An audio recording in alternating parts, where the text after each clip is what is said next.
Mr. Speaker, I rise today to remember the 55th observance of the bombing of 16th Street Baptist Church in Birmingham, Alabama, and to commemorate the lives and legacy of four precious little girls, Addie Mae Collins, Denise McNair, Carol Robertson, and Cynthia Morris Wesley, who were murdered during that devastating attack 55 years ago.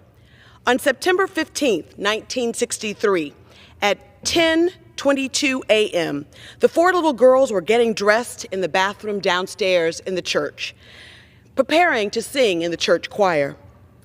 The morning of the bombing, some 200 church members were in the building getting ready for the 11 o'clock service.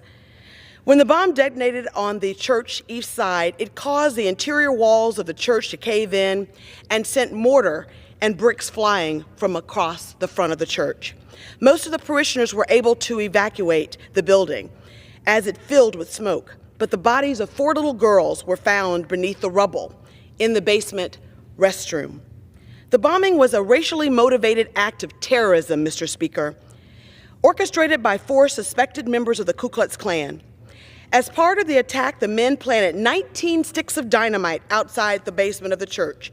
Along with the murder of the four little girls, a dozen other people were injured, including Sarah Collins Rudolph, the younger sister of Addie Mae Collins. Sarah had been in the basement with her sisters and the other girls, getting ready for church. Yes, getting ready for church service. The attack would later be described by Dr. Martin Luther King as one of the most vicious and tragic crimes ever perpetrated against humanity. As the day continued, thousands of African Americans protested, gathering in scenes across the state. Governor Wallace, at the time, soon called in the police to break up the protests. Dozens of people were arrested, and two young black boys were also killed that day.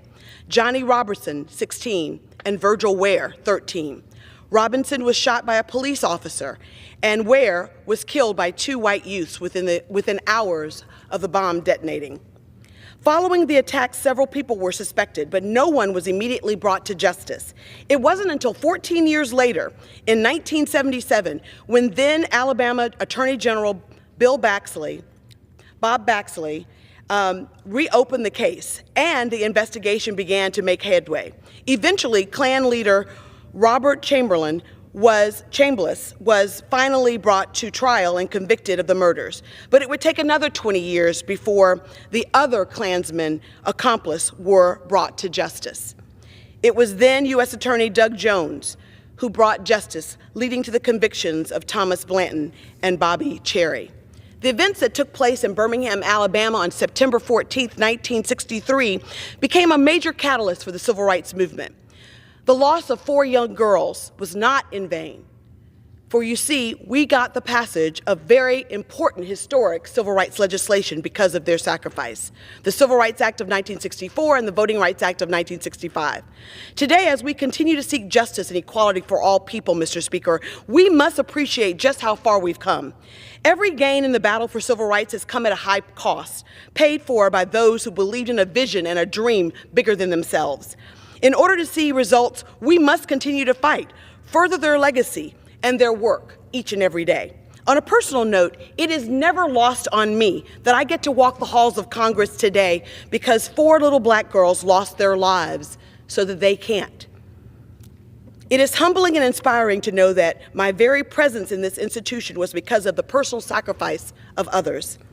I was honored that my first bill to pass Congress was to pay tribute to Addie Mae Collins, to Carol, to Cynthia, and to Denise posthumously when the Congress of the United States gave a Congressional Gold Medal in 2013 on the 50th anniversary of their deaths. I want to thank Pastor Price and the amazing congregation of 16th Street Baptist Church in Birmingham, who tirelessly keep the flame and memory of this tragic incident alive and preserves this historic church for future generations.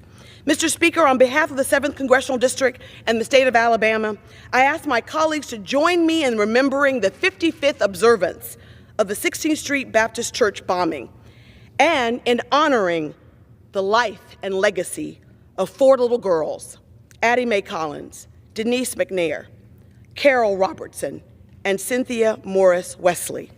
The events 55 years ago shaped the future of our nation and continues to have a lasting impact on our quest for equal justice and our pursuit for a more perfect union.